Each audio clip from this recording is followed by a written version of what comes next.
Hello and welcome to the Game Theory Podcast. I'm your host, Sam Vecenie. We are presented by The Athletic. Today on the show, Mark Schindler is in the building. We're going to dive deep into NBA awards season. I do this show every year. Feel like I've done it probably for 4 or 5 years now. And I'm so excited to do this because this is the first time Schindler is going to get to join me in breaking down awards. Mark, from what I know about you, I feel like you are someone that is less enthusiastic about the award discussion, about the award discourse, about all of this. It's an astute observation on your part. My opinion is that these things are important. I think that from a legacy perspective, I think that from a historical perspective, these things are incredibly valuable and incredibly important in regard to the way that people look back upon the league and they look back upon the way that things were for a generation. I don't know that you necessarily care about that, but no, I care about that for sure. I think exactly like you're mentioning, it's just tough because I get like this MVP debate has been one of the more infuriating things in my lifetime that doesn't actually matter. Like it matters exactly like you're saying, but I think to the extent that it's getting drawn out to, I just could not give less of a damn. I'm just very ready for it to be announced so that I don't have to hear about it anymore. And I'm ready to see basketball get played. Like that's the thing that frustrates me with it is that it's become like us against them. It's become this player's team versus that player's team, and everyone trying to like get in on this. It's like, look, all of Joel Embiid, Nikola Jokic, and Giannis Antetokounmpo are unbelievable players. They're absolutely incredible. I would prefer to focus on that part of it. I would prefer to focus on the fact that these guys all absolutely rule shit and they destroy basketball night after night after night. They break my brain consistently every single time that I watch them play basketball. Jokic for his processing ability and the way he sees the court. Giannis for just being the biggest bully on the court and in the yard and being able to get wherever he wants, whenever he wants at all times. Joel Embiid for being this incredible mix of skill and power and grace, despite being 7'2", 280 pounds, probably. These guys are all great. And I feel like we often diminish that factor within this MVP discussion. And that part of it is a bummer to me. Yeah, no, I concur. Like exactly. I think it's just frustrating because like, dude, I think it's something that I used to be really bad at in maybe losing sight of how awesome these dudes are. Like, it's so easy to like pick apart the minutia and get lost in the weeds of that instead of recognizing like, hey, Joel Embiid's averaging 33 and 10, and he's been awesome. Like, and I know, like, I don't know. I'm sure some people scoff at that, and that's probably what I would have done 2 or 3 years ago. But at the same point, it's really easy to forget how incredible some of this stuff is. Like when you project out and look at, like, I was talking about this with somebody the other day and looking at what this last season was of South Carolina on the women's side, and even thinking about UConn on the men's side. Like UConn on the men's side won every single tournament game by double digits. That doesn't happen often. Like, I think when you try and it's the kind of thing that I think we maybe don't appreciate now, that when we look at in 5 or 10 years and you look backwards, like, oh, wow, that's something that was pretty special. So I'm trying to get better at quantifying that stuff in the moment and just being happy about that. Cause it's easy to lose sight of that. And you know what? Life is way too short to do that. Yeah, I'm glad that you kind of put it that way. I mean, we're in the midst of like an offensive explosion within basketball right now. And, certainly Nikola Jokic, Luka Doncic, Stephen Curry are at the center of that, in my opinion. Luka for the heliocentrism, Jokic for the anti-heliocentrism in many ways, Stephen Curry for the incredible volume of 3-pointers. And then you have Giannis, who is like this old school throwback who almost reminds me more of like Shaq. And then you have Joel Embiid, who's almost like this Akeem Olajuwon like mix of the modern and the old school that is so incredibly fun. And I just don't want to lose sight of how great all of this is. Mm-hmm. Like I genuinely, every time I watch the NBA, I'm just like, this league is in a better place than it's ever been. From a basketball perspective, these dudes are so fucking good. These dudes are so fucking good at basketball now. It is crazy. It breaks my brain every single time I watch an NBA game. And I'm so excited for the playoffs. I'm excited for the play-in to start tonight. I think it's going to be absolutely great. The good news for people is I'm going to be podcasting probably a little bit more often during the playoffs. Be it just me, maybe I'll rope Mark in sometimes, maybe I'll rope Adam in sometimes, where at the end of nights, I'm just going to go for like 30 or 40 minutes and talk about what happened that night. We're not going long. We're not going like this podcast probably be an hour and a half. We're certainly not doing that during the playoffs, but we're going to go more often. And there will be nights where we talk for an hour or something like that. And we really dive into the weeds and break down everything that happened. But the exciting thing about this is we're going to be on this show talking a little bit more often about basketball, especially once I get back to Australia, because currently I'm in Los Angeles and I'm here for another week, basically trying to get some things done for the draft cycle, trying to get some things done just in general. Also, my wife's sister, Grace, is getting married. Shout out to Grace. We're out Congrats here. To Grace, yeah. Very excited for that. That'll happen on Saturday. But let's jump in. I just want to do MVP. Let's just tear the Band-Aid off, right? Let's do it. Let's talk about this. Let's get it done. Okay. Rank 5, Schindler. Who are the guys you have in 5th and 4th? 5th for me is probably Jason Tatum right now. Just because, like, obviously his start to the year was so tremendous. Is obviously, I don't think falling off feels unfair. I think, you keep hearing like, oh, the Celtics have fallen off, but then you look at what they've done since the All-Star break and they've still been really tremendous. Obviously just not the same like 20-3 stretch they had at the beginning of the year, but I would have JT 5th right now.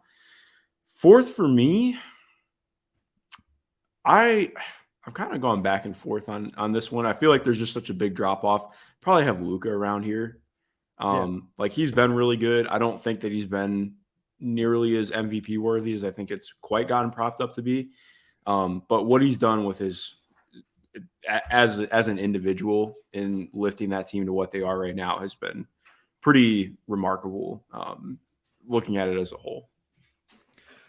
I get it. I did not have Luka in my top 5. I could not get there, and I think people will be surprised. I don't have Luka as a first-team All-NBA guy this year. The way the Mavs fell off at the end of the year, I just couldn't get there. I could not get there. All due respect to Luka, I think that he will be a first-team All-NBA guy for many years to come. I just couldn't quite get there this year in this mess of a season for the Mavericks where everything fell apart so poorly. My 5th place is a tie between Donovan Mitchell and Shai Gilgeous-Alexander. And just because I feel like the way that Mitchell has transformed the Cavs offensively has led to them really actually genuinely rising up the ranks of teams across the league. Not to say that Shai's leap has not led to Oklahoma City really spiking up the board here recently, but the Cavs won 51 games this year. They had the second best net rating in the entire NBA. They had a top 10 offensive rating in the entire NBA. That is a credit to, first and foremost, in my opinion, Donovan Mitchell. I think Donovan Mitchell has been absolutely spectacular this season. 28 points per game, 48 field goal percentage, 39% from 3, 87% from the line. He's gotten much better in terms of his efficiency at the basket, his sequencing, his steps, his footwork. It's gotten drastically better in terms of being able to create offense efficiently for himself. I also think that playing with Darius Garland, just a little bit more explosive than Mike Conley was at this stage of his career in Utah, has really unlocked and unleashed a lot of what Mitchell can do. And I think Darius Garland was like someone I very strongly considered on the outskirts of the All-NBA conversation. I didn't quite get there with him, but I think Darius Garland has been absolutely tremendous this season and is worthy of very real high-level discussion in that regard. I went with Mitchell at 5, but it was like 5A, 5B with Shai Gilgeous-Alexander, who I think has been absolutely phenomenal this season. His ability to just pressure the basket in such a substantial way is unlike anything right now in the NBA from the guard position. Number 4 for me was Jason Tatum. This team won 57 games. They've been absolutely outstanding this season. You just kind of look at the way this team operates, it so revolves around what Tatum can do offensively. You know, they have a lot of great floor spacers around the court. Malcolm Brogdon shot 44% from three. We'll talk about him later. Derek White shot 38% from three. Al Horford, 44% from three. Grant Williams, 40% from three. But it feels like their shot creation is so reliant upon what he and Jaylen Brown can do. And I think that Jaylen, frankly, like, I don't know if enough people like noticed, it felt like his like efficiency kind of dropped off more than Tatum's did, more than anything throughout the course of the season. And he had big moments. And he had really important moments for the Celtics, but I think Tatum is the guy that makes everything go there. I had Tatum at number 4. Yeah, I do want to say, though, one of the things that was really fun to watch about Jaylen, not that he took some massive leap, but I do think he just got a little bit more comfortable as a playmaker, as a downhill driver, specifically in March when they really needed him to. That's been fun to watch. Again, not that I think he's ready to be a primary usage type player, but seeing him take on more of that role was cool. I know, obviously, not considering him MVP, we're just going off that. Yeah. No, of course. We'll talk about him probably during the All-NBA discussion in some regard, at least. Mm-hmm. Okay. Do you want to go 1 to 3 or do you want to go 3 to 1 for MVP? Let's go 3 to 1. Okay. So actually, sorry, I'm going to overrule you here. I kind of want to go 1 to 3. Okay. Yeah, that's fine. I'm an asshole. I asked you the question and then ignored you. That's my fault. The reason I want to go 1 to 3 is because I want to open this because I just want to take the brunt of all this that's going to happen here. I picked Giannis Antetokounmpo for MVP. Who do you have for MVP, Mark? I picked Joel as MVP. Okay. I went back and forth between Joel and Giannis up until 30 minutes before we started recording. Like, I dove into everything that I possibly could with these two. And ultimately what I kind of came down to with these two is I just want to say, like, in terms of minutes played, all of these guys are over 2,000 minutes. All of them are within 300 minutes played of one another. They're all within the same ballpark in terms of games played. I'm good just personally considering these guys on the merits. That won't necessarily be the case with all of the awards, as we'll talk about with Defensive Player of the Year in all likelihood, because I think there is a real gap in terms of minutes played there for one player. In this case, I was willing to go fully just on the merits of the dude that I think is the best. Mark, did you kind of operate in a similar way? Yeah. I wound up, well, like you just mentioned, I had Joel first. I had Giannis second, and I jostled with Giannis for 1, but I think with how good Joel has been just since the start of the new year, pretty much, which is weird to say new year now, 4 months in, which is crazy to me. But I just think Joel has been the best player in the NBA over the last 40 games, while having been, top 2 for the first 40. So obviously he's missed some of that too. But then looking into it, he's played a little bit more. That doesn't matter for me. It's a 3-game difference. I just thought, in terms of looking at heavy lifting and how important he's been for what the Sixers have done, well, also, like, I don't think that leading the league in scoring matters too much to me, but it's still a factor in it. So, and then looking at it too, I think our friend Nikias Duncan brought up a really great point on the dunker spot in talking about how Joel actually has like a really good case for clutch player of the year. With what he does, I agree with this. And there's one thing I just want to frame. I feel like, and this is not me going against any of my friends or anybody who thinks this way, but I think clutch play really does matter to me. I get that it can be wonky, especially if you're looking just at shooting splits, but it's what happened. Like, I'm not trying to just negate things, but I don't love just chalking everything up to, well, this could just be such a big thing on shooting variance. I'm like, well, I don't care. It's what happened. So I'm going to use it as an example that I care about.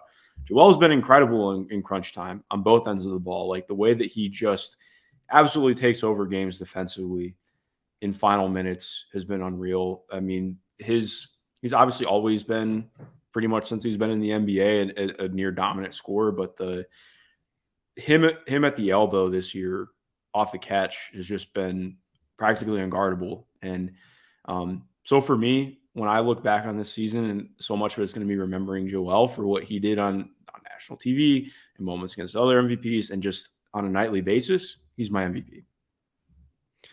Yeah, I think that's a completely reasonable case.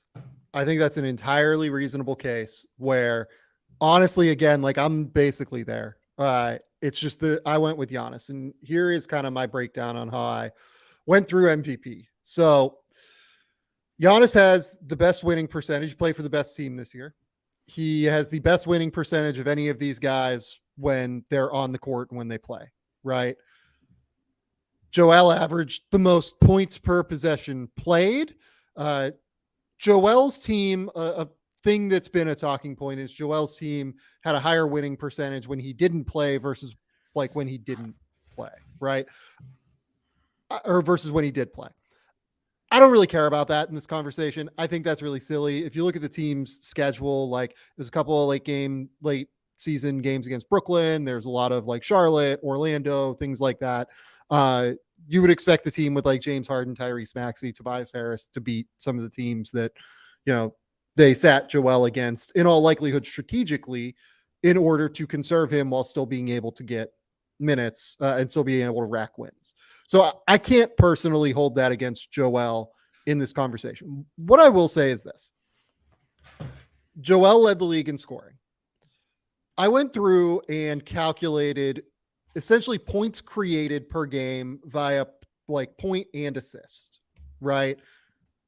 This season, Nikola Jokic averaged 24.5 points via his own scoring, 24 points via assist. Giannis 25.5, I think it was. Giannis 31.1 points per game via his own scoring, 15.1 via assists. Joel 33.1 via his own scoring, 11, or I think it was 10.8 via his assists. So if you look at points created per game, Jokic leads these three guys at 49. Giannis is at 46.2, Embiid 43.9. Now, I actually calculated it per 100 possessions. And you do this essentially by calculating the amount of points that each player derives per assist, then doing, assists per 100 possessions, right? So it's an estimate, but it's essentially going to be right. This season, per 100 possessions, Jokic derived 69.4 points per points and assist. Giannis, 66.4, Embiid, 62.3. So Embiid is actually, like, from a volume perspective in terms of deriving offense, the least voluminous, let's say, in terms of this. So now comes the efficiency factor. Jokic's efficiency is like off the charts, right? Like, let's just be clear about that. And I think there's real value that goes beyond the stat sheet in terms of the unselfishness that he plays with. Joel, I think, has a really great situation offensively around him. Tyrese Maxey, James Harden, two-man game with James Harden, everything like that. Giannis is the least efficient of these guys this season. He has something like a 60.5 true shooting percentage.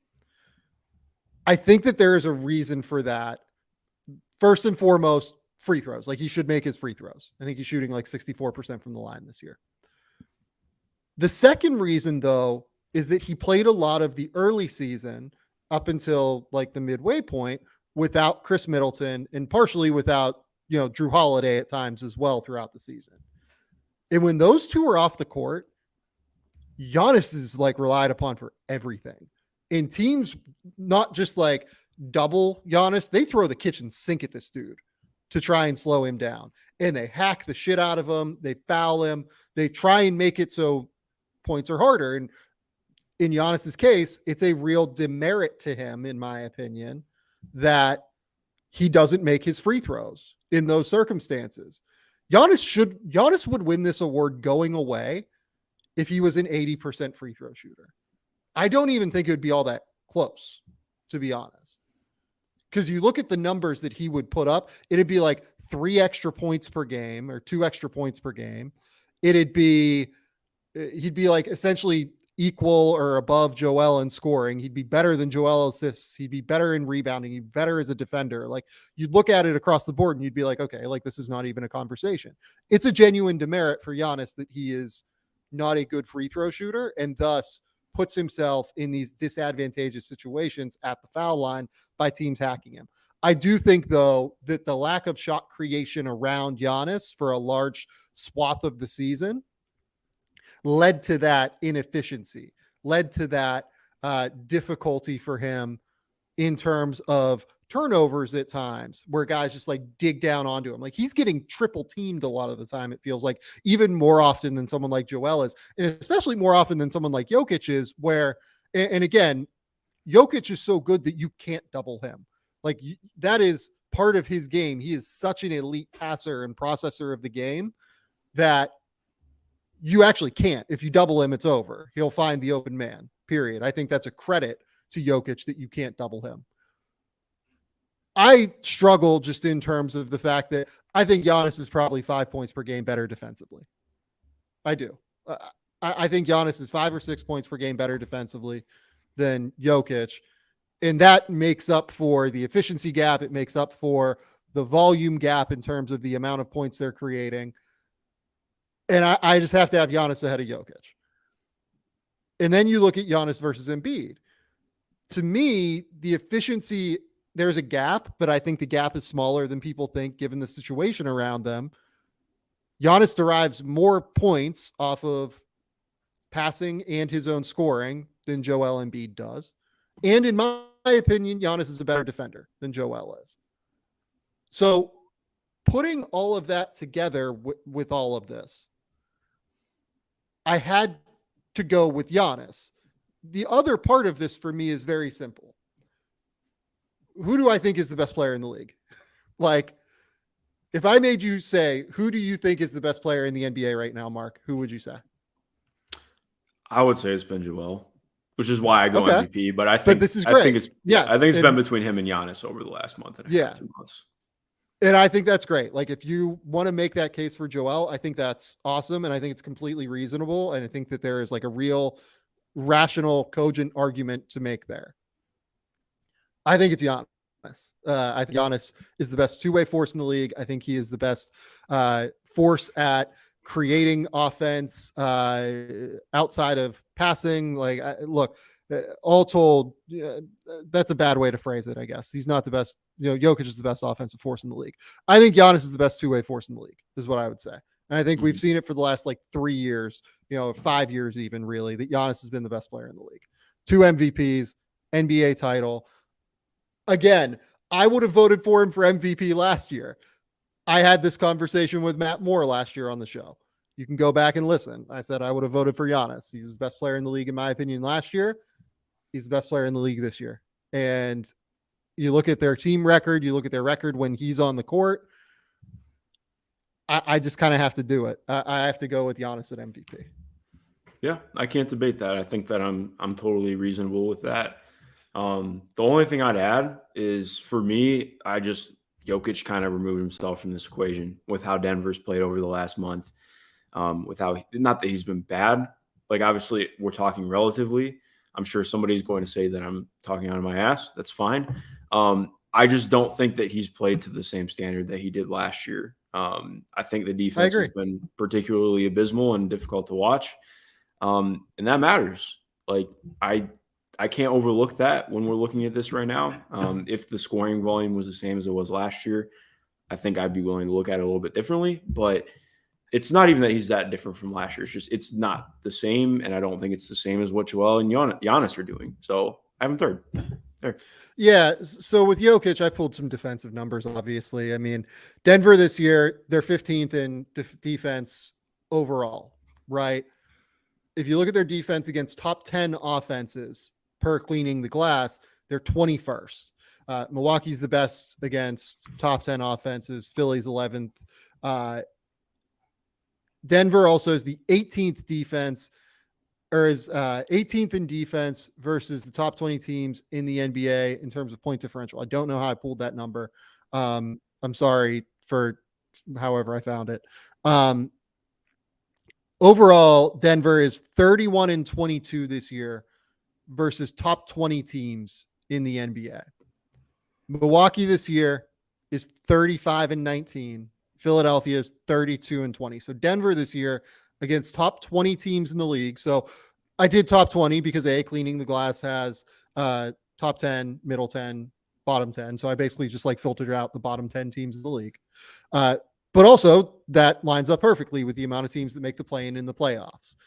So basically against play-in or playoff teams, it's not exact because point differential is a little bit different there. Denver has the worst record of these three teams, despite the fact that, like, I think they have a great supporting cast that particularly accentuates what Nikola Jokic does. Jamal Murray is an incredible scorer. Michael Porter Jr. is arguably the best spot up threat in the league. Aaron Gordon accentuates every single skill that Nikola Jokic doesn't have by being great at those things.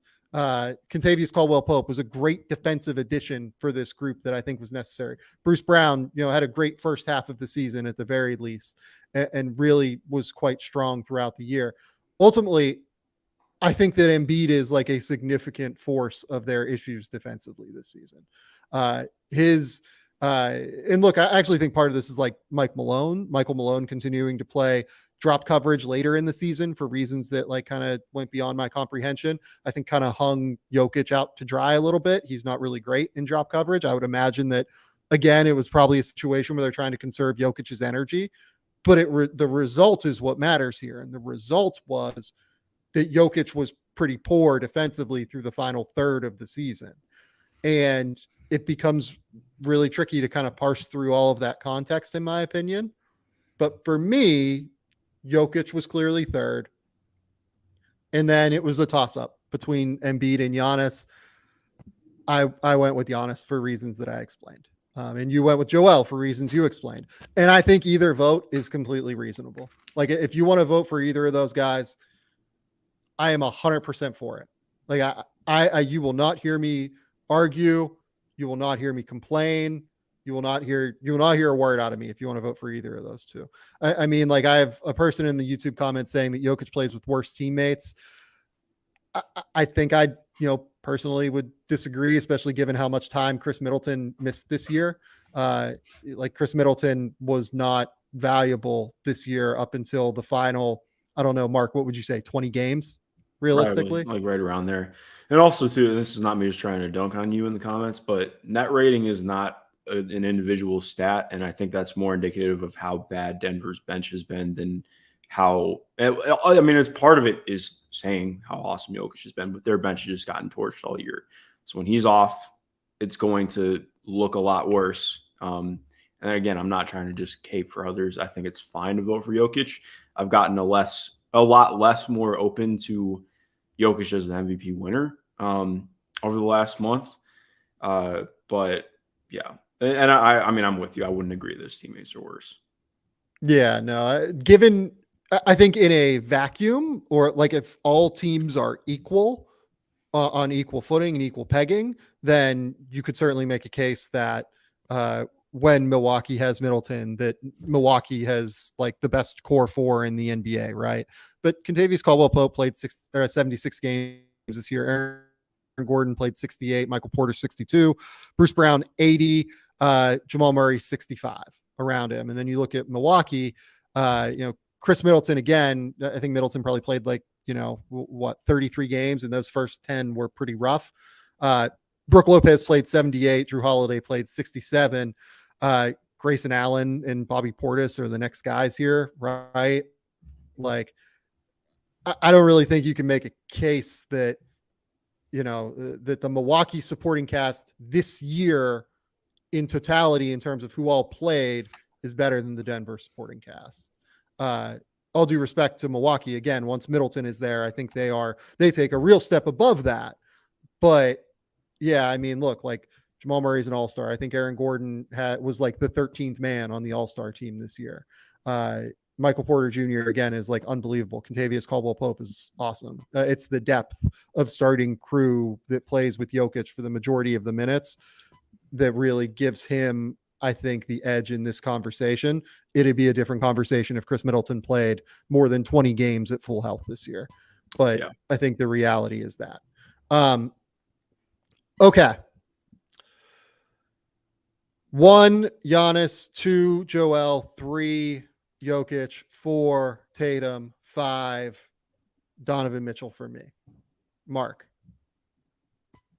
I'm trying to remember how I even had it because I never written down. Yeah, obviously, yeah. Joel, Giannis, Jokic, Tatum, Jesus, and then Luka. You had Luka 4 Or and it was Tatum Luka, and then Tatum.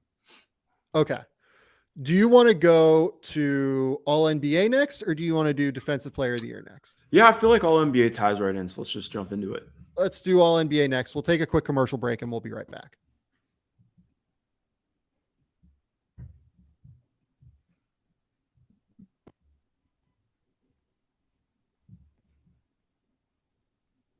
Okay, we're back. All NBA. I really struggled with the guards on All NBA, man. Like, holy shit, this is fucking hard. Yeah. Like, I have no idea what to do with the guards, if I'm being completely honest. I went with Donovan Mitchell and Shai Gilgeous-Alexander. I do think that All NBA is like a slightly different conversation than MVP when you're giving out a 5th vote for MVP in some regard. But I did just decide, given that I've decided between those two, I went with Shai and I went with Donovan Mitchell. Ultimately, Luka fell off because of the way that they closed the season. Yeah, that's fair. I had Steph and Luka as my first team guards.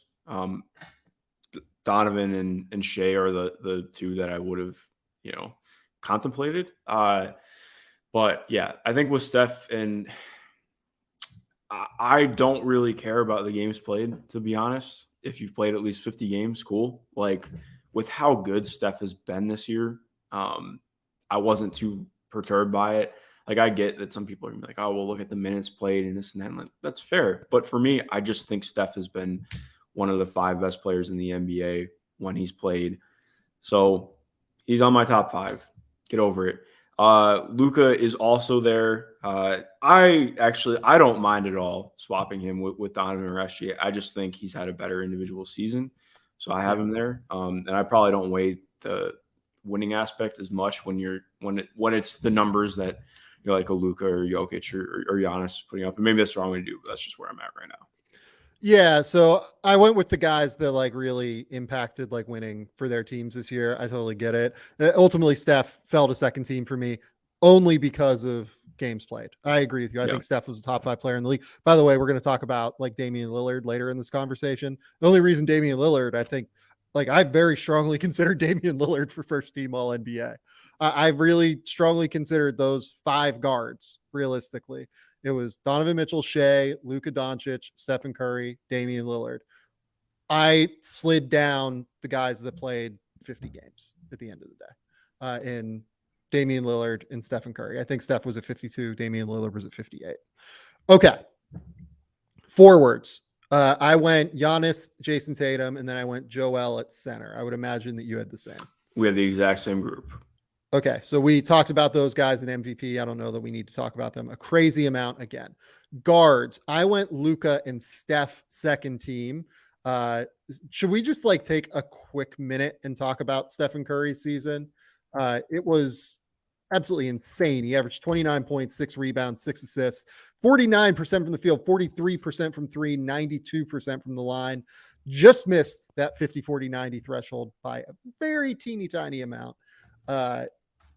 Incredible Stephen Curry season. Yeah, I mean, obviously the games played would detract it from being there, but I mean, this was just about the best season of his career. And to have it, at this stage of his career, was wildly impressive. And I think, again, it's going to be easy to look at what the team performance has been and be like, wow. And I just think that's the wrong way to look at it. So much of this is they're this good because of how good Steph has been this year. Or, I mean, they're this level because of how good Steph has been this year. I think it's a lot more about the rest of the roster and what that team has looked like defensively and especially on the road. I don't really attribute that to Steph. Like, I just think it's been a supreme year for him. Like, if he's played 60 games, we're talking about him as potential MVP. So it's been an incredible year from him. Hey, remember when in 2016 Steph went 50, 45, 90 for 30 points in a season? Yeah, it's pretty nuts.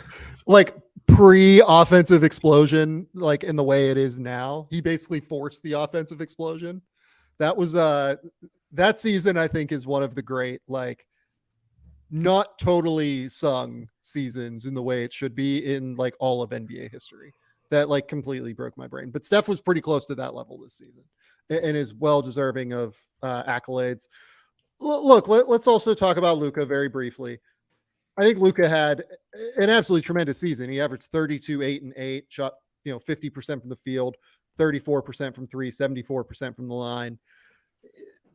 For me, it was the reason I knocked him down, just the way that they closed the season. I thought that the meshing between him and Kyrie is still developing in many ways.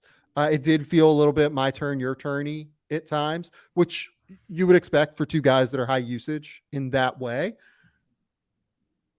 Ultimately, just the way that this team completely collapsed down the stretch, I just had to slide him down quite a bit at the end of the day. Yeah, no, that's fair. Okay. Forwards. Now, this is where, okay, let's knock out center first. You have Nikola Jokic at center on the second team, right? Wait, yes. Yeah, I do have Nikola Jokic on the Yes. second team. My other forwards, this is where it gets tricky for me because then you are talking about games played. And I personally don't want to focus on it too much. But I had Kevin Durant on second team, and I get you're going to look and say he played 47 games. He was unreal this year. And I know, again, like, I am not going to knock anybody. This is just where I would be at. I cannot look at this year and say that he hasn't had one of the 5 to 10 best seasons in the NBA. I think there's a very real case that for me, outside of Giannis, the best player in the league this year was Kevin Durant. Like when he played on the court. Exactly. Like what he was doing in Brooklyn was unreal. Like he's been solid. I mean, better than solid, obviously, in Phoenix when he's played. But when he was doing it in Brooklyn before the injury was just incredible stuff.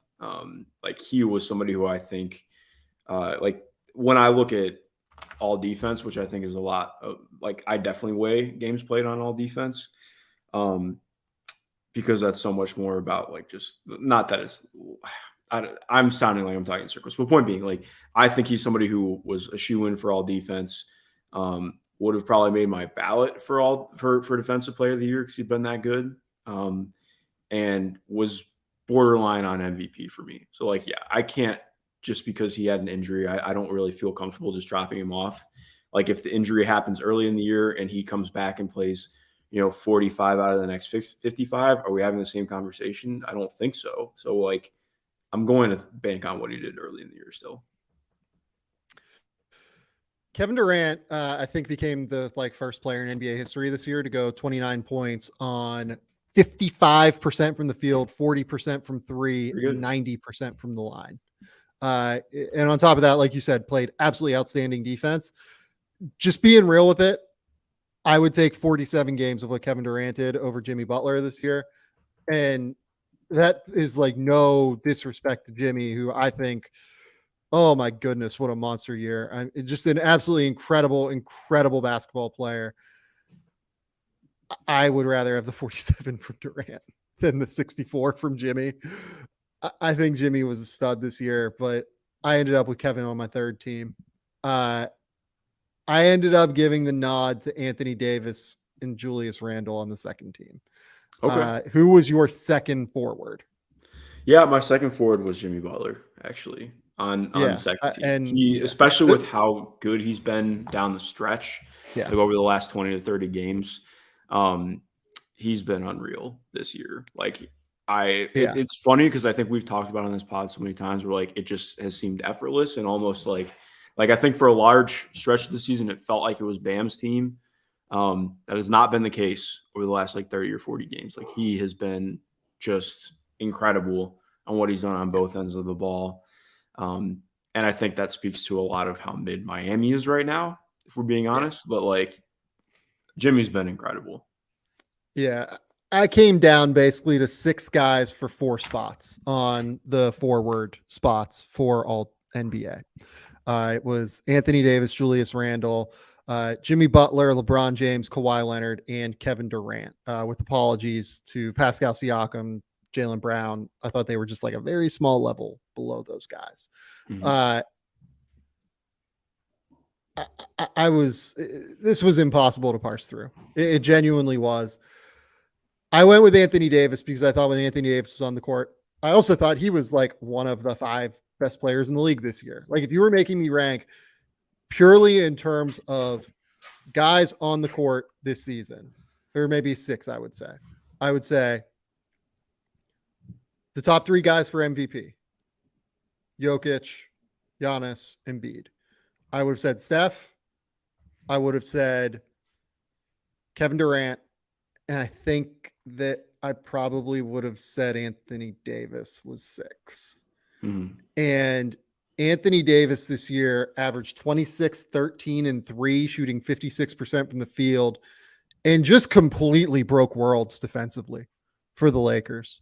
Like we can talk about what Kevin Durant did defensively this year. I thought Kevin Durant was probably one of the 25 best defenders in the league this year. Anthony Davis would probably be in like the top 3 for defensive player of the year this year if he'd played enough minutes. I just couldn't quite get there on the defensive player of the year vote just because, it's very tricky, right? When you're trying to parse through all of that in terms of minutes played. And at the end of the day, Anthony Davis played, I believe 1,900 minutes this season and was absolutely great in those minutes. And you'll see him on an all defense team for me to be certain. But my goodness, that guy was a total stud the entire year. He carried the way in this latter portion when LeBron missed a lot of time. Really is, to me, the driving force behind why the Lakers are going to be a live, real threat in the playoffs this offseason. Anthony Davis was a monster. And then I went Julius Randle because look, I did not like Julius Randle's first 15 games of the year. I did not think he was great. I thought it was a lot of the same of what we saw last year. And then from that moment onward, he completely shifted and turned it on. I know that he missed a few games down the stretch here with that left ankle injury. 25 points, 10 rebounds, 4 assists, was absolutely tremendous the whole way in carrying this Knicks team to an extremely surprising season. At the end of the day, I think that he was the driving force behind the Knicks getting all the way up to that 47 win barrier this year. And if you look across the NBA, I believe that's a top 10 mark in the NBA in terms of wins. So I went with Julius Randle, second team. I think that I wanted to reward someone that played a lot, because in a lot of these other forward spots, you have a lot of 55, 60 game guys, 50 to 60 game players that I think are deserving and that I think should be somewhere listed on these teams. But I did genuinely want to reward somebody that played a shit ton of games and led their team to wins. And I think Julius Randle is that guy this year. Yeah, that's totally fair. I had Julius third team. I thought he was incredibly deserving. I honestly, I don't have an issue with him going second team. Like you mentioned, this has been a better season for him than it was 2 years ago when he was all NBA as well. He's been just a blast to watch this year. I get that he still has warts in his game. I personally wouldn't describe it that way. He has any player is going to have a hitch in what they do. But watching him do what he's done and be a lot better defensively than he was last year, which is not saying a ton, but he's been at least serviceable on that end, has been at least average, and especially in certain situations, he can be very good. He's been, to me, I understand the push to make it Brunson, but I still think Julius is the best player on that team. So I would agree. I think he was incredibly deserving of third team and second team for that matter. And then my other third team forward was LeBron, Yeah. who I just think he's been really good, especially since coming back after the trade deadline. Was really good once the new year started. He was really rough, like the first 10 to 15 games from an all NBA standpoint. Like I think his defense was pretty abysmal. I don't think that the offense hit quite the same, which is why, and I'm saying that just to hedge on if people are debating me not having him on the second team or higher. Like I think that he still has had a very good year, but when we're looking at it compared to his usual standards, I do think that it wasn't his usual year. And I personally, like, I debated having Jaylen Brown over him for what he's done this year. Like, Jaylen's been incredible this year.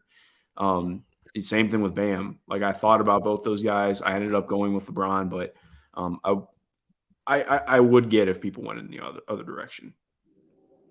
So I went with LeBron off of my teams. Okay. And the reason for that is exactly what you said. I thought that those first 15 games were just not great from LeBron. The difference between the first 15 games for Randall versus 15 games for LeBron is that Randall then went on and played 60 more games. Yeah. LeBron played 40 more. And ultimately that is the deciding factor for me why I held LeBron off of my teams. The two forward spots that I have are Kawhi Leonard and Kevin Durant. And I felt fucking horrible leaving Jimmy Butler off. I frankly feel like I have made an egregious error leaving Jimmy Butler off. But we've talked about Kevin Durant, what he did this year. The seventh best player, I thought, on a per minute basis this year was Kawhi Leonard. Kawhi this season, and especially if you look over the last 30 games, 35 games, I would say Kawhi has a very real case to be one of the 5 best players in the league, maybe a top 3 player in the league. What he's done, basically since January started and he's played those 35 recent games, 27 points, 7 rebounds, 4 assists, 1.6 steals, still playing good defense. 53% from the field, 47% from 3, 90% from the foul line. Kawhi Leonard has completely broken worlds since January. He is completely and utterly broken my brain to where I know that Phoenix team is unstoppable in my mind. I feel that way. I think they are going to win the title this year. And we'll talk about that at some point later on, probably before the playoffs start. It's interesting because I'm very much not there with Phoenix. So yeah, I'm extremely there with Phoenix. Kawhi Leonard terrifies me in the first round if I'm Phoenix. Should. That guy is a robot. That guy is just going to destroy you with the way he's playing right now. The last 35 games of Kawhi Leonard, I am genuinely not sure I have seen him play better.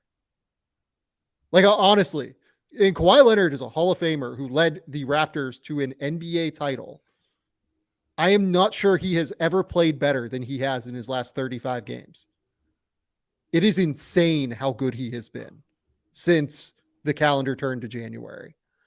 Completely mind melting to where I had to give him that spot over Jimmy. We talk about the way Jimmy closed the season. Kawhi's been better to close the season.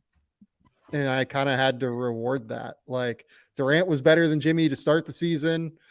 Kawhi was better to close it. It was hard. It was really hard. I feel terrible leaving Jimmy Butler off, but I did. But that's why I have to end up with the way that I did here with these all NBA teams in the forward spots. They're impossible. I feel terrible leaving. I feel terrible to the point where Pascal Siakam and Jaylen Brown were somewhat easy knockoffs for me.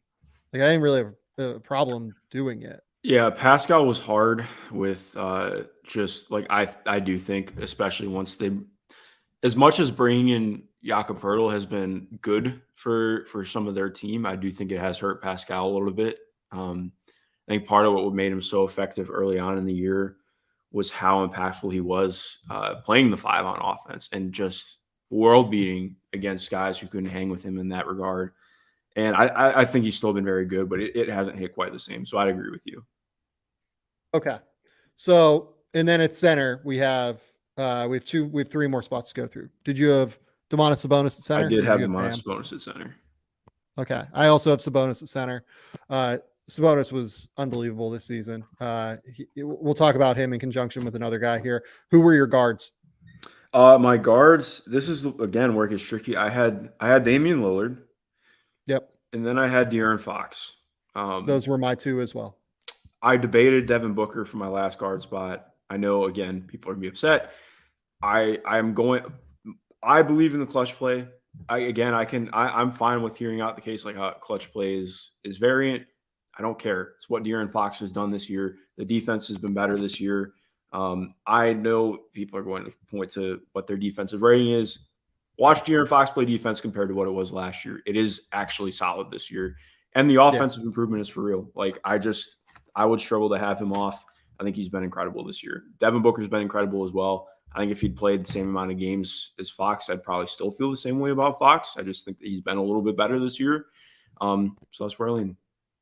I probably would not feel that way. That's fair. If he'd played the same games as De'Aaron, but De'Aaron played 20 more games. That is an enormous amount of games. And Damian Lillard played 5 more games than Devin Booker this year. But I think Damian Lillard was just better than. Devin Booker straight up, I think Dame was just about the best guard in the league this year. I think this might have been Damian Lillard's best season of his career. Yeah. Yeah. And I just, not to go on a huge tangent, but I do just want to opine really quick. Like, I don't think people give enough credit to how bad the Blazers roster is. It is atrocious. Everything I see is blaming Dame or blaming Chauncey Billups. I don't particularly think Chauncey is an awesome coach. I don't think that he's been tremendous this year, but I also think that we are just like way over exaggerating what they actually have to work with in Portland. Like, it is not what I think it gets made out to be. Like, I don't think, how many teams do you think Nurk would start for in the NBA that aren't the Blazers right now? Exactly. I just think and their rotation is still not like it. They have interesting guys who have potential versatility, but it's a lot of, I think, like, one of the things I've tried to explain to people, especially in doing draft work, is the difference between actual versatility and theoretical versatility. Like, there are a lot of guys who are theoretically versatile, but there are not a lot of guys who are exactly like, there are not a lot of guys who are actually versatile, who are capable of playing multiple ways in a positive way. And to me, that is so much the issue of this Portland roster, is that they don't have, like, they have theoretical versatility, but it's not consistent. It's not guys who are ready to contribute right now. Shout out to Shane Sharp with his breakout. But again, I've been a little bit confused by some of the Portland talk recently, so I wanted to say that. Yeah, no, I think this roster is like absolutely abysmal and just like crazy bad. Like that's what it comes down to for me. Okay. Final kind of thing. Let's talk about Sacramento real quick within all NBA, because I don't know how much more we're going to talk about Sacramento here. The Kings had an absolutely tremendous season this year, and I think they are worthy of having multiple third team all NBA players. They won 48 games. They are the 3rd seed in the Western Conference. And it looks weird to not have any Memphis guys, but Ja Morant took his time off, let's go with, via suspension. Jaren Jackson missed quite a bit of time early in the season, to where he only played, I think it was like 1,700 minutes this year. So there's just no case for him as a forward. I mean, Ja Morant probably would have made it, but Ja, at the end of the day, you can't really put him on an all NBA team, in my opinion, with what happened to take him out of commission. De'Aaron Fox this year, as you mentioned, the clutch factor, I think, was absolutely tremendous. Really has improved defensively, really makes this team go in terms of their pace of play, right? They've actually slowed down a little bit. They are only 12th in terms of pace of play, but this offense has been absolutely tremendous. The 2-man game between Fox and Sabonis is so synergistic. The way that Sabonis operates from the high post, the way that he's able to find passing reads, led the team in playmaking and assists. 19 points, 12 rebounds, 7 assists for Domantas Sabonis, 25 points, 4 rebounds, 6 assists for De'Aaron Fox. Yeah, both these guys are worthy. It was a relatively easy choice to get both of those guys on for me. Not like, I very strongly considered Devin Booker. I considered Anthony Edwards for a minute. Like, I went through the process and really considered Drew Holiday, Darius Garland, Jalen Brunson. Like, I went through and really tried to think about, okay, all of these guys, what did they bring to the table? I thought Fox brought the most to the table, and I thought it was pretty clear. Mm-hmm. Okay. Final accounting of all NBA. Donovan Mitchell, Shai Gilgeous-Alexander at guard, Giannis Antetokounmpo, Jason Tatum as forwards, Joel Embiid first team. Luka Doncic, Stephen Curry, second team guards, Anthony Davis, Julius Randle, second team forwards, Nikola Jokic, second team center, Damian Lillard and De'Aaron Fox, third team guards, Kawhi Leonard and Kevin Durant, third team forwards, Domantas Sabonis as the third team center.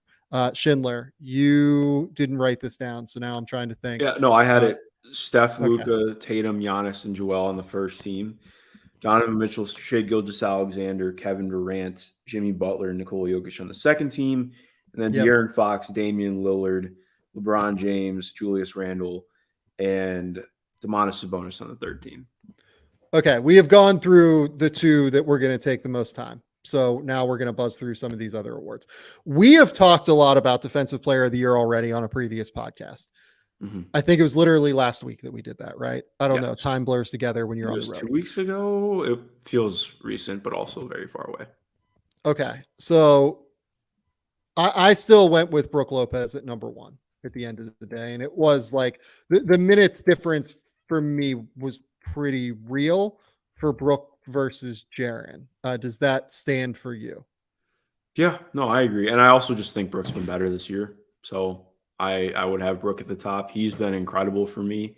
So yes, I have Brook first overall and Jaren second. I do as well. If you want a more in-depth breakdown of why we did that, we did a recent episode 2 weeks ago, apparently. Again, time like melts together for me. I don't know what time it is at this point. So please go back, listen to that. All of those things stand. Who was your third in Defensive Player of the Year? I'm trying to remember who I third. I believe I had Anthony. No, I had Nick Claxton was third for me. Yeah, reasonable take. Hollinger almost convinced me to go with Caruso as my third place in Defensive Player of the Year. I kind of love it. I love that John did that. I couldn't do it. I did go with Evan Mobley. I think that Evan Mobley keys the number 1 defense in the NBA, and his switchability, his weak side rim protection, his versatility. I think all of it is just very real. Okay. All defense teams. I did go with Alex Caruso as a first team guard. I also had Drew Holiday as a first team guard. Anyone on your end? I had Derek White first team. Okay. And I also had Drew Holiday on first team. Yeah, I had Derek White second team. So I'm totally there with you. White's like rim protection for a guard is just like a real thing, and it's insane. And I don't understand how he does it. His sense of timing is like the craziest thing I've seen. And he's a really good defender. He's not like quite as switchable, like down to 4s and stronger 3s, but he does a really good job on 1s and 2s. He's big. He's just not like super strong, but he's big. He's long. He uses his quickness really well. I think that, he has done a really good job of morphing himself into not just a great defender league wide, but a real like all defense team defender that is worthy of this accolade in a real way. Look, Drew Holiday is Drew Holiday on defense. He's like the best on-ball defender of guards in the NBA. I don't know that there's a whole lot more to say there. Second team guards, did you have Caruso? This is where it's a toss. You're a monster. I'm trying to, I have 3 guards, but the issue too is I have so many forwards I want to include that I want to bump guys down to guard. I have a list of 16 guys, and just getting it down has been a nightmare. But I have the 3 guards that I'm trying to parse through. It's Dennis Smith Jr., who I do think is very worthy of this. Emmanuel Quickley and Alex Caruso. And I think I would probably end up having Caruso on there, I just don't want to axe either of IQ or DSJ, to be honest. Caruso has been very good this year. The Bulls have been a very good defense. I was saying this on a podcast with some friends the other day, and I don't want to be diminutive to the Bulls, but I do think a lot of what makes their defense good is that they're just solid rather than having an elite defensive presence. I think so much of what they do is just trying to force teams into contested shots that are they try and make everything a shot making contest on defense. And I think, like, again, I'm not trying to discount what they do, but it's just different for me. I don't know. I'm fine with having Caruso on all defense, and I think that he's deserving of it. I have kind of toiled with that one in my head a little bit. Yeah, I mean, look,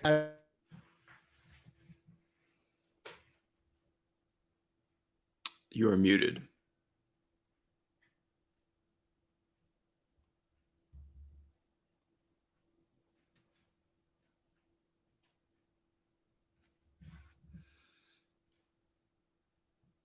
we're back. There we go. Got deactivated momentarily there. Sorry, guys. Yeah, look, I think that it's really, really hard, right? Like, I went with Caruso because I think that on a per possession basis, that guy is the best guard defender I can see, just straight up, right? Like, every single time I watch that guy, his anticipation off the ball is unbelievable. He is pesty as hell on the ball. He's switchable onto ones and twos. Like, he's all over the place. He flies around in a real way. I thought he was phenomenal this season. I thought he was absolutely tremendous this season. I had to have him first team. Second team guards. I went with Derek White and I went with Dylan Brooks. We've talked about Derek White a little bit. I went with Dylan Brooks because, like, frankly, as much as I fucking hate it and I don't like watching him, and I think he's like a real deterrent to his team off. You muted again. Yeah, my microphone is deciding to do strange things right now. Do I sound good? Is the microphone? Yeah, no, you sound fine. Okay. No, look, I would go with Dylan Brooks because I think Dylan Brooks, in his on-ball defensive ability on guards and wings, I think is like really versatile and really valuable. And as much as I don't like watching him, I think it's undeniable that he is a monster defender. Unfortunately. Yeah, I consider him as a wing, so I didn't have him listed as a guard. Oh, okay. So here's the real problem with this now. So we're going to go to first team forwards. If you look at OG Anunoby this year, OG Anunoby has played over half of his minutes as a guard this year. It is insane that he cannot be listed as a guard for all defense. Mikal Bridges has been listed as a guard before. OG Anunoby actually played guard this year. Like, he played a lot of his minutes as a nominal 2 guard this year. He should be, it would make my life so much easier if I could just have him as a first team guard, because undeniably he deserves to be first team all defense. The problem is that he ran into Jaren Jackson and Evan Mobley for me, who unfortunately I had his top 3 guys in defensive player of the year. Yeah, that's a very fair point. I went with Jaden McDaniels on my first team over OG. Yep. I still have OG on all defense, but I think J-Mac is incredibly deserving. He's been so good this year.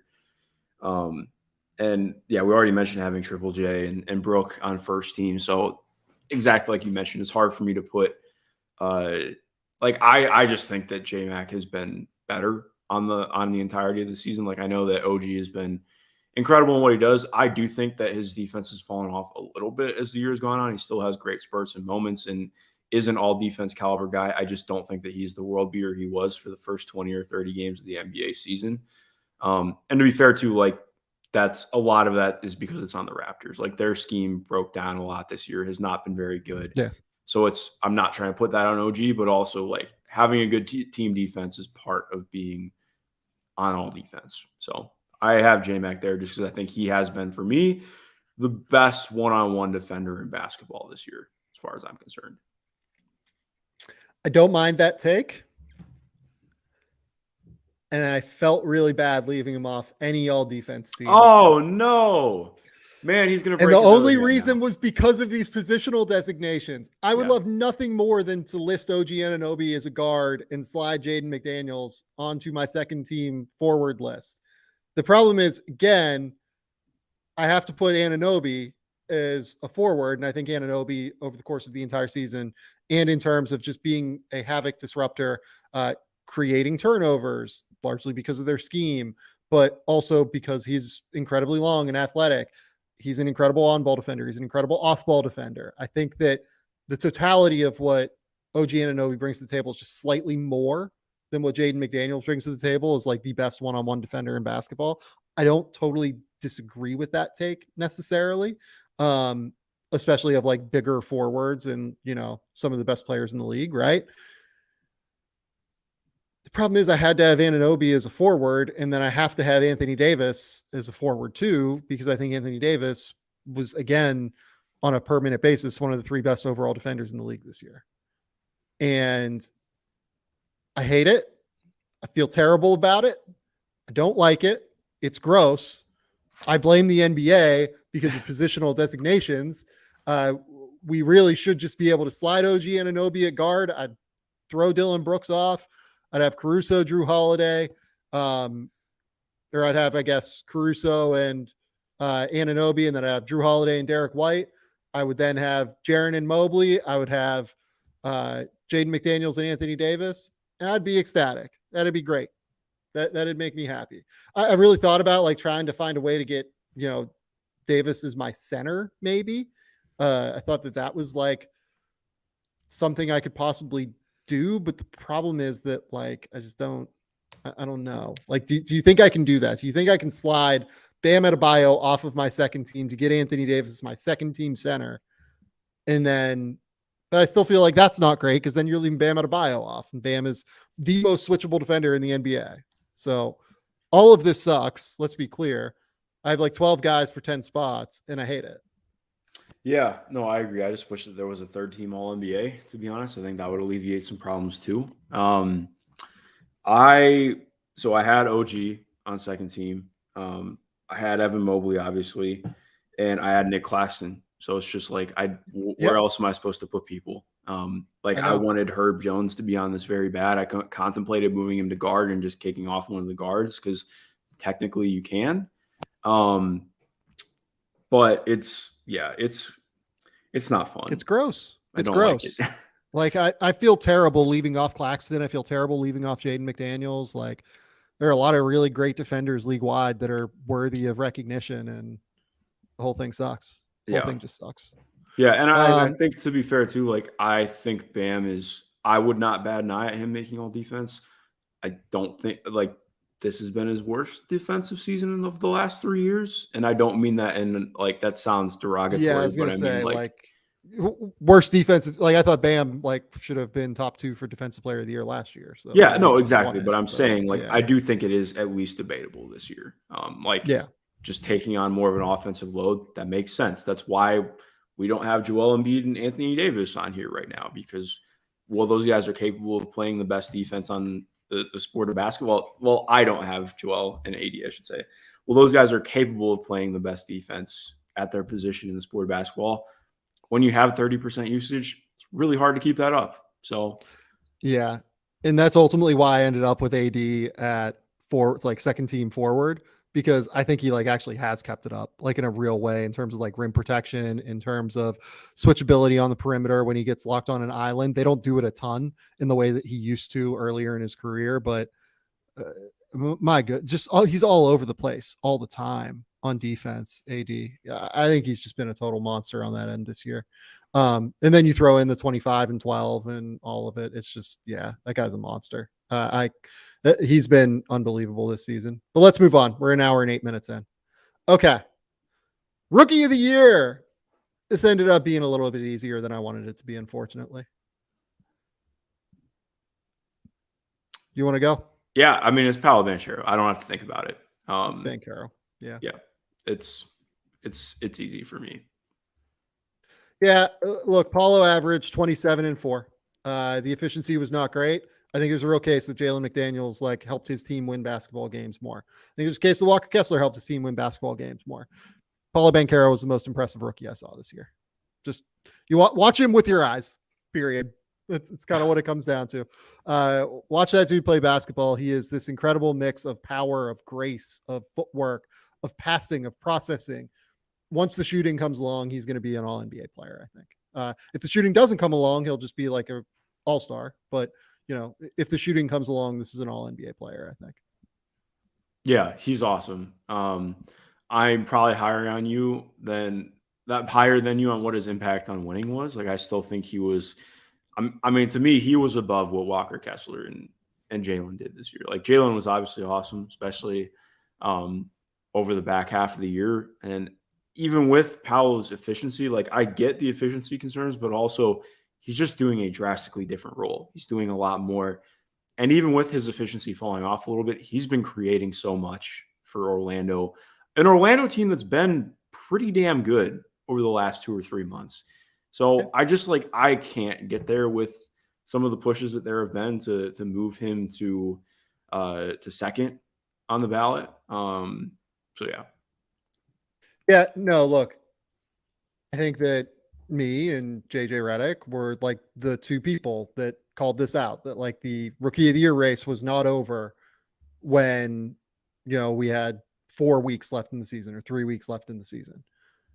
Jalen didn't get there. He did not get there at the end. There is no case otherwise for anyone other than Paulo. Point blank period. Paulo ended up being the best rookie.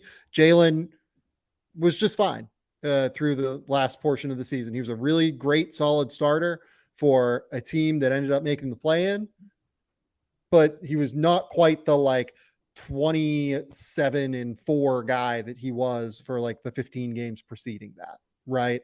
So because of that, I ended up Jalen Williams at 2, Walker Kessler at 3.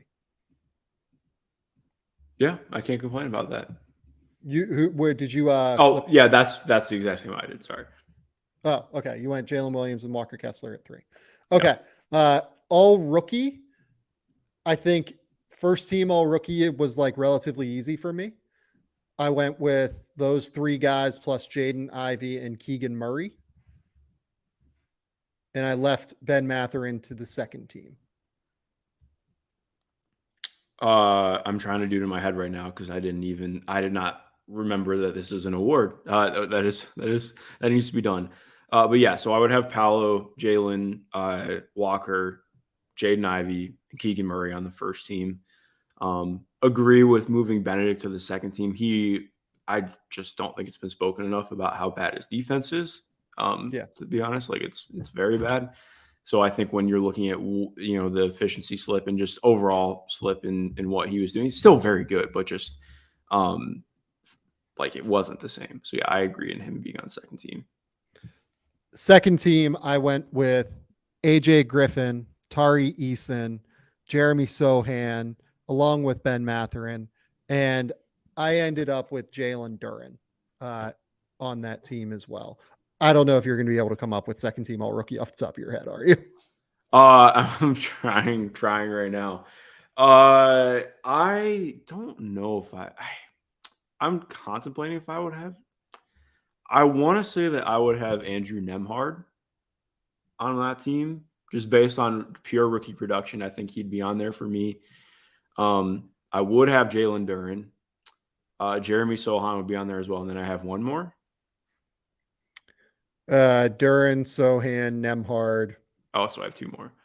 Then yeah, I would have Tari as well. Well, you've Mathurin as well. Oh, so yeah. Then Mathurin and Tari. Then yeah, I would finish off with Tari. Yeah. No, I think that's a totally reasonable team to build at the end of the day. I do want to say though, shout out Ochai Agbaji for the last like month or 2 of the season for him. Like once he finally started getting going, it's like, hey, believe it or not, pretty solid NBA player. Okay, Mark, are you ready to wade into the 6th man of the year waters? Sure. Which weirdly has become the most contentious race, it feels like, outside of MVP. Yeah, I'm ready. Let's do it. Okay. Who did you have third? I had Bobby Portis third, just because I think. Explain. For a team that was starved for offense a lot of the year and shot creation in general, I thought he was really important. And bringing that to this team. Like he brings versatility, even if it's, I think like even with him being more of a one positional player, I do think that there is real versatility to what he brings and just being somebody who can plug and play off the bench, run offense through and be Bobby Portis. So I have him there. I'm here. I'm cool listening to other options, but that's who I have at third. I went with Tyus Jones at third, and it kind of ties in a little bit to my vote at number one. I see what you're doing here. So I think that part of being a sixth man is not just what you do off the bench. This argument that people are bringing in that like, oh, sixth man, the only numbers that count are the numbers when he's coming off the bench. No, to me, part of being a sixth man is being able to step into the starting lineup when you're asked to and perform at that level or a higher level when called upon. The whole idea of this award is that you're coming in behind the preordained starters and making an impact. There's almost no greater impact you can make.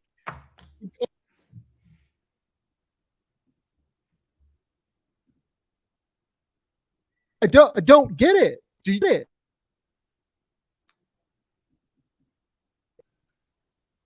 Hello?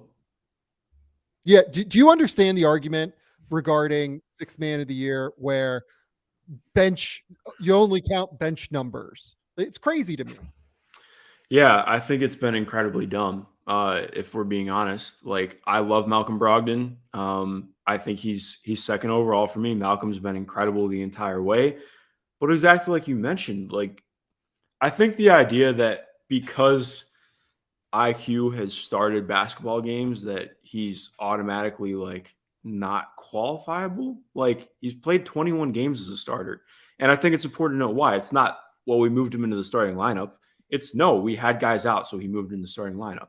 And we won games because we moved him in the starting lineup. Like, is that exactly what you're saying? Is that not part of being a good six man? Like being able to fill in and being, especially in the way that people want to talk about it. Like, okay, he's not just the guy scoring buckets off the bench. He's a real impact player who I had on my all defensive team, who I think is warranting of all defensive team. Who's a really good passer who can kick their offense off, who can score, has grown as a self creator.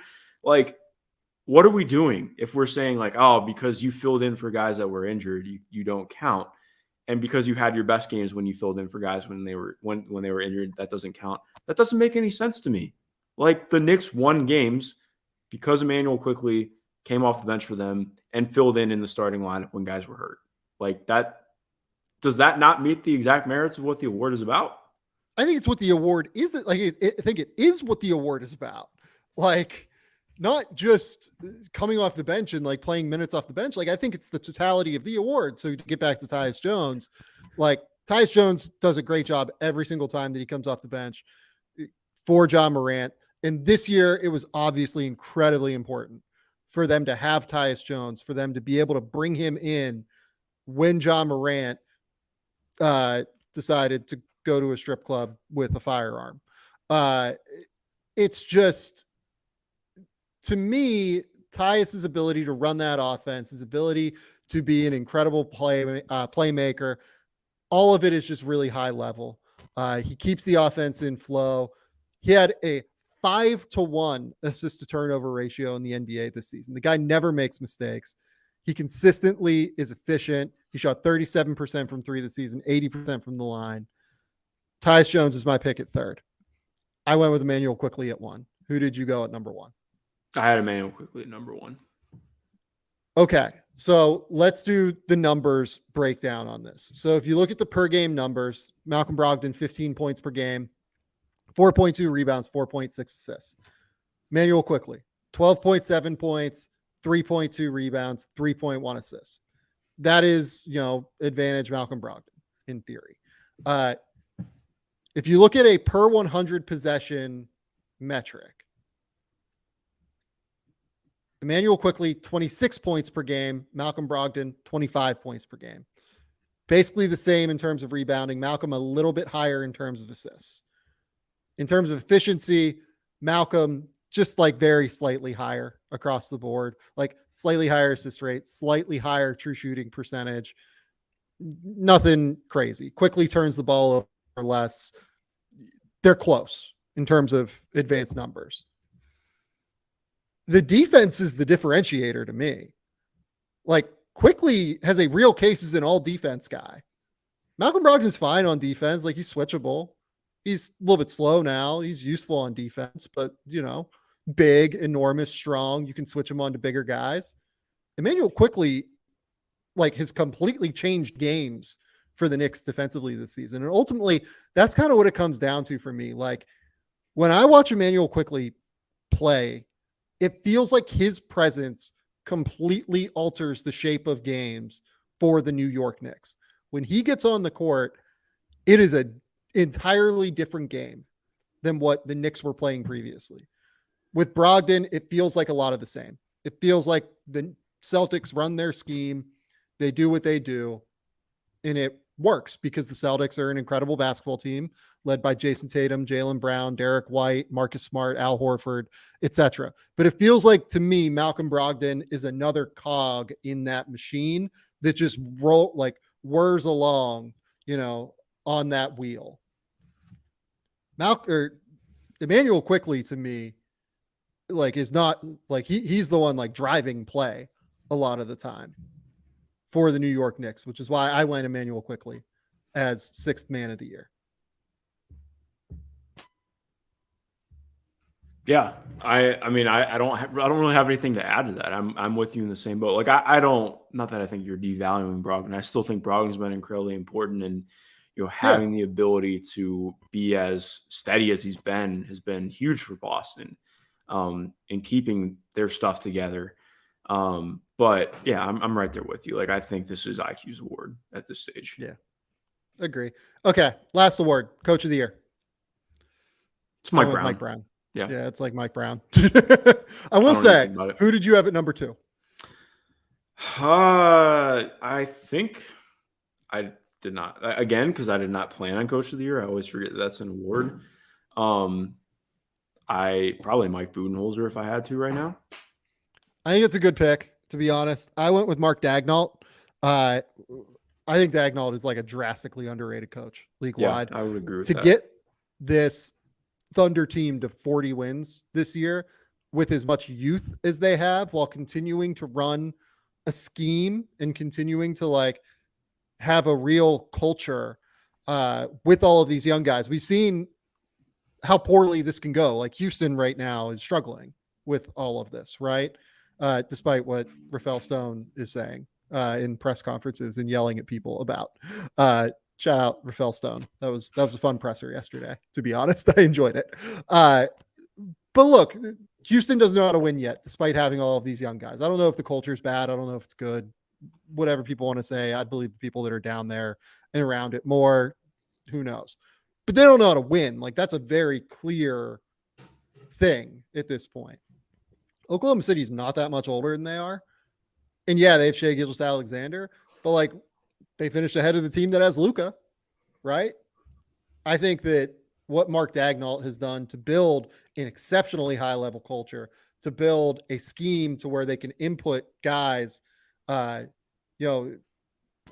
Robinson Earl goes down, pop in Jalen Williams, and you don't really lose anything. They're not losing anything putting in these backups when those guys come in. And I think that's a credit to what Mark Daigneault has done this year.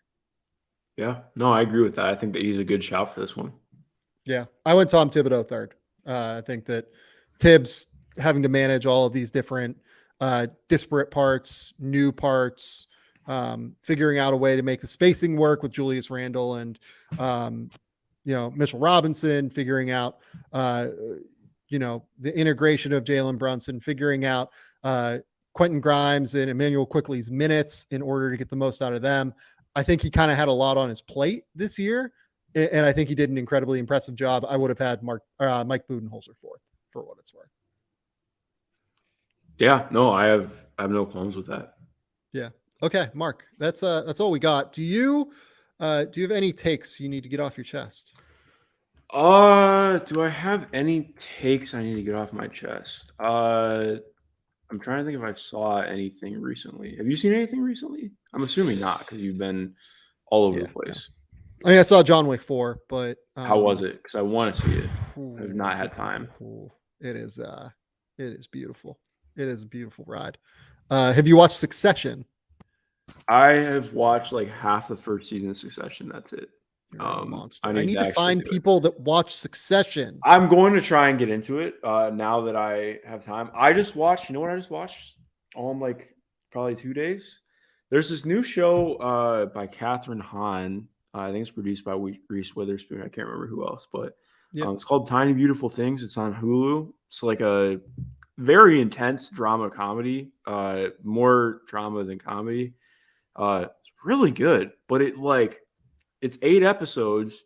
As far as I've read, they're not going to add any more episodes to this season, and it just like very abruptly stops, like extremely abruptly. It Huh. feels like somewhere like they're going to drop more episodes in after a week, but I don't think so. So that's frustrating because I hate when that happens. But Catherine Hahn's awesome in it, like legitimately very, very good. One of her best performances. Underrated as like a serious actress, I should say. So I enjoyed that. If you get She's a chance great. to check it out. I will check that out. What else do I have? Yeah, I haven't watched a ton recently. I've been reading a ton on this trip. Finished the Sumner Redstone book, read Women Talking. I'm in the middle of We Own the City. Yeah, I mean, I have a couple other things that I have in my backpack right now to read still. It's hard to see movies when you're out on the road. Like it's Yeah. really hard to find time to do it. Plus, it's an activity that Laura and I tend to do together. So trying to save as much as I can. No, for Uh, sure. yeah, for that. Yeah, and to answer the question, so Adam Feeney asks in the comments, do I have official ballots this year? No, I don't. If the NBA wants to hit me, look, they give out international ballots to like international journalists every year. I live in Australia. Hit me, NBA. Please, I'll take a pity international ballot. I'm here for it. Give it send it on over. That'd be great. I'd be happy to vote for these things. I'm not allowed to gamble on them anymore. So I'm more than happy to do it. It'd be super fun. Please, by all means, send that my way. But I am not an official voter this year, unfortunately. I would like to do it at some point, I think. I would very much like to do it at some point. I think it would be very fun. Mark, look, we're going to get into pre-draft declarations later this week. Honestly, I might have Mark on again to talk pre-draft declarations at some point later this week, just because there's a crazy amount of stuff happening. The Kyle Filipowski thing, I've seen a few people in the YouTube comments asking. For what it's worth, that's like kind of been rumored for a few weeks now that he was probably going to go back. It's probably the right move, honestly. It's an interesting move. I think he probably would have gone somewhere. It's hard this year. Once you get past 20 is very difficult. I think that his range was like 15 to 35. Like it was really wide. Teams love him or they don't really like him. And when you start to like limit the number of teams that are going to be in play for you that could take you on draft night, it gets to be really tricky. I think he's a really interesting prospect. If he comes out and shoots next year, I think he probably goes in the like top 15. I really quite like Filipowski because I think that the defense is a little bit underrated in terms of his movement ability. Where would you have had Schindler? Where would you have had Filipowski on your board? I'm trying to remember. Let me pull up my last mock really quickly because I know I had him as a first rounder. I believe I had him top 25. Yeah. It's right around the range. Yeah, it was between 20 to 25 for me. I think it just depends on the team. But exactly like you're saying, like if the wrong team is where is available for him, then I can totally see him dropping into the early second. So it's like I get going back. And I don't know if you saw this as well, but Mackenzie Magapo asked for his release. So he did. I saw Mackenzie at Hoop Summit last week. Mackenzie Mbako is a really interesting 6'8" wing, real length, physicality, like shot the ball really well throughout the course of the week. Like that part of his game is really developed to where I feel pretty good about him being like a pretty solid shooter at the next level. Yeah. I mean, I would take the trade of Filipowski for Mbako for Duke every day of the week, right? Yeah. Like I think that you take Filipowski as a second-year guy over McKenzie as a first-year guy. But I will say, like, I really liked what I saw from McKenzie this week, and wherever he ends up, who knows? Like, I have no idea what he's considering. This is not me reporting that he's considering pro routes, but like, I think he could easily play in the G League Ignite next year. I think he could easily play, for any other school in the country if he wants to. 100, like, I think across the board, there are just a number of options for him that really would make sense. So I am, I would definitely, I would say that he was one of the few guys at Hoop Summit this past week that really stood out to me. And I went, oh, that's actually like, probably a one and done lottery pick, or, someone that looks the part, has the skill, has the size. It all like lines up. There weren't many of them this time at Hoop Summit, I've got to tell you, but I would say McKenzie was one of them for sure. Are you a fan of him, Mark? I have not watched him yet. I have Hoop Summit recorded. I got to watch women's side Hoop Summit. Did not get to watch men's side Hoop Summit yet. And once we are done with the first round of the playoffs is when I'm going to start watching 2024 guys and catching up on that stuff, because I know I'm going to have to start going out and doing some grassroots things. Probably get out to a couple of AAU sessions in the next month or so. So, yeah, loading into next year already, man. I'm excited, though. I think my favorite thing about every year is getting a feel for the next class and getting a feel for all these new guys who I like. I mean, like, I have priors on quite a few of them, but when you're going from, like having like little to no knowledge on some of these guys, like, all right, let me open up the Geico Nationals and watch 11 prospects at the same time, and then have to rewatch a million times. Like, it's fun. I like doing it. Yeah, the guy for that at Hoop Summit for me was Garway Dwall. I kept seeing his name come up. Oh man, I heard he looked awesome. What he did in the scrimmage to the Portland Generals team. For people who don't know Hoop Summit, the one of the directors of Hoop Summit, Reggie Walker, puts together a scrimmage every year, and the world team played a team of like really high level college players or really high level recruits. So this year it was Dylan Jones from Weber State, a guy that's like a top 100 prospect in this upcoming NBA draft if he decides to go. It's who else was there? I'm trying to think. Carter Bryant was there. Who else? Nathan Biddle, the Oregon Nathan guy. Biddle was there. Cam Parker was there. Corin Johnson was there from Washington. So it was like a lot of college players that had played at a reasonably high level. So it's not just like some bullshit scrimmage. It's a really, really fun event. And my goodness, what Garway Dwall did to those guys was ridiculous. It was absolutely ridiculous. He was the guy that in the gym where like the GMs just went, oh, look at that. Like, look at him.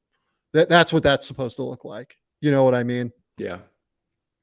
So, okay, Mark, tell the people where they can find your work. Tell the people what's going on in your life. Tell the people everything you need to know. You can find me on Twitter at MG_Schindler. That's where I'm most active. That's where all my work's at. Yesterday was the WNBA draft, and it was a very exciting time of me trying to get to every single media availability in the existence of humanity at the same time, which was fun, but also a nightmare. So, but no, I got some good stuff. It was cool because speaking on Hoop Summit, this was the first Hoop Summit on the women's side, and we had some really exciting stuff. Like what was cool to see, obviously the game didn't end up, I think it ended up being about 20 points in Team USA's favor, but you saw a ton of really exciting talent on the international side that is really fun to track going forward, because when you're looking at like the kinds of archetypes and stuff, it's a lot of like, oh wow, like this kind of player doesn't really exist a ton. Like you don't really see a lot of that.